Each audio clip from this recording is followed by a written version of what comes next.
Hello and welcome to Ngorongoro Crater. You can perhaps, let's pop this so you can make it out here in the background.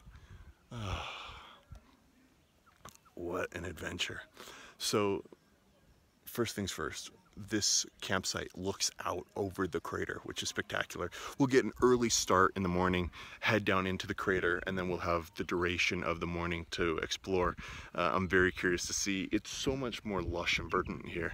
The greenery, you have a ton of Maasai Maasai, which I think I've mentioned in the past, but I'm absolutely shocked at how many Maasai Maasai there are. I thought it was going to be one small village somewhere, and a pretty significant population throughout this entire area, little villages, people everywhere in the countryside going about their business, shepherding, you name it, which is fantastic to see. It's an interesting, I sense that there's perhaps a slightly antagonistic relationship with them and the tourist community though, but it's a little hard to judge.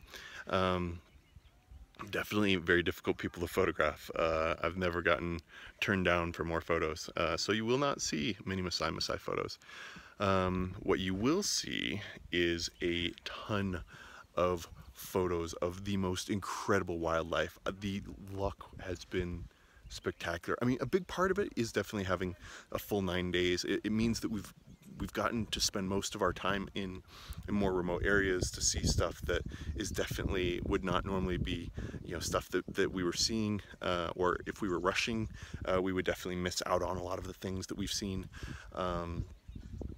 But I mean, the luck has just been spectacular, and maybe it's this time of year, I don't know. But even as we were driving here, cutting out, preparing to leave the park, we came upon this rock, just projecting out of the plains, and it was one of the few in the area.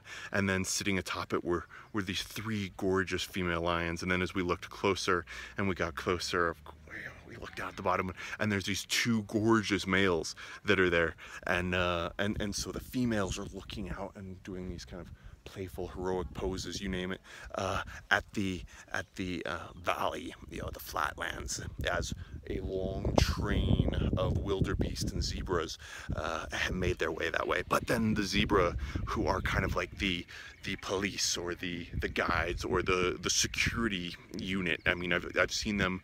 They'll circle the wildebeest up actually. They caught wind of something, and so they put a halt on the line. They're kind of like lieutenants or military officers, really, if you think of it that way, and it kind of fits with their stripes. But so they put a hold on us, so we didn't end up, and we didn't have the time to stick around, but spent, I don't know, 15-20 minutes with these incredible lionesses looking out over the savannah. Which, I mean, not in 1,000 years. At first the lions in the trees, then lions up on the stone pillars, the cheetahs, and then so we saw another cheetah as we were making our way a little farther. She was in the shade and had her cubs deep in the bushes, so we didn't stick around too much since we were so spoiled from our close encounter with the cheetah the previous couple days. But I mean, I don't think a day has gone by in the Serengeti that we didn't see several lions or a leopard, and then there are so many wildebeest and so many incredible zebra, impala, and gazelle, which I won't have many photos of, much video of, because they're extremely difficult to get on camera. Or I mean, I could photograph their butts, but given I'd really like their faces, that has been a challenge. Hippos. Wild rabbit, little long-eared foxes, so many different birds, and snake eagles, and fish eagles, and vultures, and it's been amazing. Definitely a huge shout out to the guys at Fed Safaris who have been spectacular. Stuart has been my guide, and you definitely see a very different approach in that, he can really tell where the animals are going to be. He can predict the way that they're moving. Like there was this leopardess with the lions earlier today, and kind of predicted where they were right before she chased off a hyena and then continued right on to us. So I don't know, it's just been special moment after special moment, and the Serengeti, it's spectacular.